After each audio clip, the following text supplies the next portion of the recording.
Picking 5 horror movies from the last 10 years is a difficult task, with the horror genre hitting hard with terrifying films that managed to revitalize a stale genre. However, I picked 5 of my personal favorites, and whether you agree or disagree is up to you, but at the end of the day, I'm right. So today on Top 5 Scary Videos, I'm going to be counting down our list of the top 5 best horror movies of the decade. I also just realized I'm not dressed up for this number that's going out on Halloween, so don't yell at me. I'm dressed up as myself, the Dark Queen. If you yell, I'll kill you.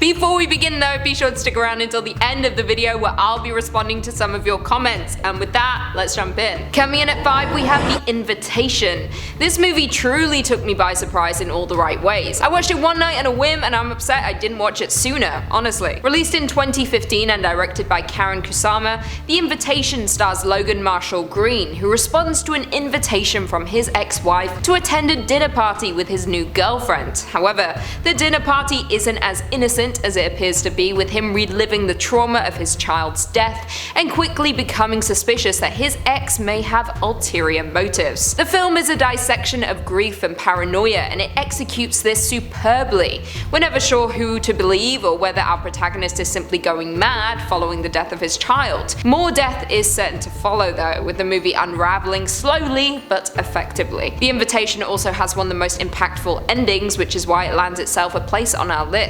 Not to mention, it has rewatchability simply because you leave with more questions than answers, forcing you to go back and confirm what is actually going on. Not only do I love it, but critics were also huge fans of this movie, with it garnering an 88% approval rating, with the general consensus reading, I quote, "The Invitation makes brilliant use of its tension-rich premise to deliver a uniquely effective and surprisingly clever, slow-building thriller." Coming in at number 4, A Quiet Place. A Quiet Place took us all by surprise, with it seemingly coming out of nowhere and being directed by actor John Krasinski back in 2018, as well as starring his wife in real life, Emily Blunt. The movie centers on a married couple who struggle to raise their children in a post-apocalyptic world, following an invasion of alien monsters who hunt via sound, forcing the family to remain as quiet as possible, hence the name. The movie is a game of tension from start to finish, from the very moment the family's son is snatched by one of the aliens, to John Krasinski screaming into the void. That's all I'll say though, because that's a giveaway. Someone yelled at me in the comments yesterday saying I ruined too many things for you, so sorry. A Quiet Place has you on the edge of your seat while trying yourself to be as quiet as possible, but it's also a family film. It's a love story from parents to their children, depicting how far a parent would go to keep their child safe. The movie for the most part is silent, and without completely spoiling the ending, it all wraps up with one truly empowering moment paired with an even more powerful auditory cue that will have audience members in shock. The movie was a huge success, with it garnering a 96% approval rating on Rotten Tomatoes. The general consensus reading, A Quiet Place artfully plays an elemental fears with a ruthlessly intelligent creature feature that's as original as it is scary, and establishes director John Krasinski as a rising talent. A sequel was also announced for the movie, which was sadly pushed back due to the pandemic. When it's coming out, I have no idea. I've seen the trailer, don't know when it's coming though. Coming in at number 3, we have Midsommar. Midsommar absolutely blew my mind that first time I watched it, as well as leaving me with so many questions that I'm still trying to have answered to this day. Released in 2019 and directed by Ari Aster, Midsommar stars the incredible Florence Pugh. I love her and I will marry her. She just doesn't know it yet. It also follows a group of friends who head to Sweden for a festival that occurs once every 90 years, only to discover that they are now in the clutches of a pagan cult. Fun stuff. Midsommar begins with a tragedy. Danny, played by Pugh, discovers that her sister has killed herself and that her parents are also dead. It's a devastating beginning to a movie that only spirals out of control from that point on. We learn that Danny is dating Christian, a graduate student who seems to want to hang out with his friends more than his girlfriend, implying that he's always been incredibly shitty. Anyway, from there we learn of the Sweden trip, which was originally supposed to be a guy's trip, but Danny tags along because her family's dead and she wants some friends, you know?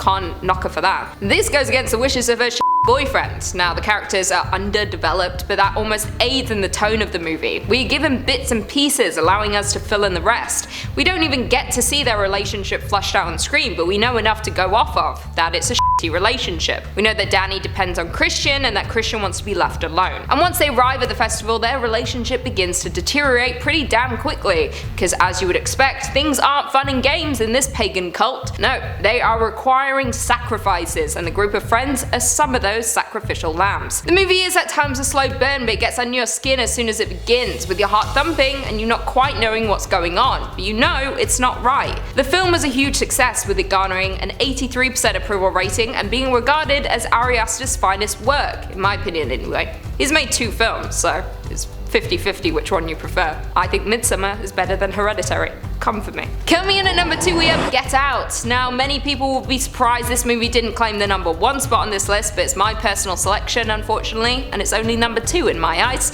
Directed by Jordan Peele and released in 2017, Get Out stars Daniel Kaluuya, Allison Williams and Catherine Keener, and follows Chris Washington, an African American man who heads to his white girlfriend's family home to meet her way too friendly parents in upstate New York, only to uncover a disturbing secret about the family. It's a horror with a message. It focuses on social issues while making you jump in your seat for the duration of the movie. The movie dwells on racial tension while making the villains of the movie privileged white people who seem to fetishize African Americans. The movie is incredibly important and an even more impactful horror, with Daniel Kaluuya delivering an inspiring performance and Catherine Keener and Allison Williams being incredibly convincing villains. The entire movie feels like an episode of The Twilight Zone, with everything being slightly uneasy and nothing feeling quite right. Not to mention, when you find out what is actually going on inside the home of the secretive family, your jaw will hit the floor. The movie was an absolute success, with it receiving an astounding 98% on Rotten Tomatoes, as well as being nominated for Best Movie at the Oscars and winning Best Original Screenplay, which is groundbreaking for a horror movie, because horrors never get recognized at the Oscars. But Jordan Peele did say it's not a horror movie, it's a documentary. It's real life, that shit. And finally, in at number 1 we have Green Room. Green Room isn't just one of the best movies of the last decade, but it's also one of the greatest horror movies ever made. Quote me on that. I truly believe this movie is majorly overlooked. Released in 2015 and directed by Jeremy Saulnier, Green Room stars the late Anton Yelchin, Joe Cole, Imogen Poots and Patrick Stewart, and follows a punk band who find themselves trapped in a neo-Nazi bar and attacked by the skinheads inside after they witness a murder. The movie is an unexpected slasher, and that's what makes it so damn good. For the entire duration of the movie you're on edge. Things are uncomfortable from the get-go. I mean, the band is playing to neo-Nazi skinheads, it's not exactly the best scene. And then things descend into madness when they go back to their green room only to witness a murder, and it's in that room that they become trapped by the skinheads and tortured. It's the perfect definition of wrong place at the wrong time, with you wishing that the band had left right after their performance and never turned back. We learn pretty quickly that the gang are sitting quite literally on top of a drug lab, as well as a ton of weapons, forcing the group to attempt to fight their way out in a bloody and gory battle. Throughout the movie you can't help but have your hands over your mouth, with the bloodshed being incessant, from a man's arm being slashed to a dog killing someone and people being brutally stabbed left, right and center. It's horrific but so much fun at the same time. I don't want to spoil the ending for those who haven't seen it yet, but you have to check this movie out immediately. It truly is one of the greatest horror movies, with many agreeing with me. As of right now the movie holds an approval rating of 91% on Rotten Tomatoes. Not too shabby. It's also Anton Yelchin's finest work, and he was a great actor, gone too soon.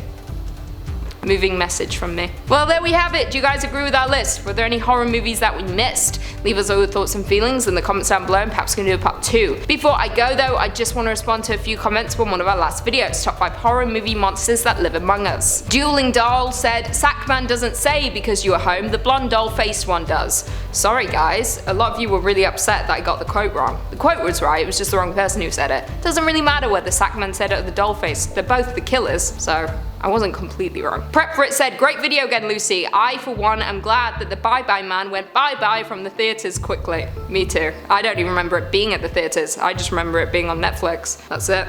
Failure. Crucifer said, top 5 scary videos is now called top 5 reasons to watch Hereditary. I think it's top 5 reasons to watch Hereditary, but also top 5 reasons to watch Midsommar. Actually, just top 5 reasons Ari Aster is the best director. That's the channel. You Met Mary said, you look lean. I prefer fluffy Lucy. Thank you, this was really nice. But then someone immediately commented after you, Jose Caballero said, damn girl got chunky. So, am I lean or chunky? You're all confusing me. You give me a compliment and then you take it away. And Archo Anime said, Lucy acting kinda sus though. Don't really know why. Why was I acting sus? I don't know, I think that's just who I am as a person. That's what you get. And on that note, if you haven't already, be sure to give this video a big thumbs up, subscribe, and turn on notifications so you never miss another scary vid. And until next time, see you later.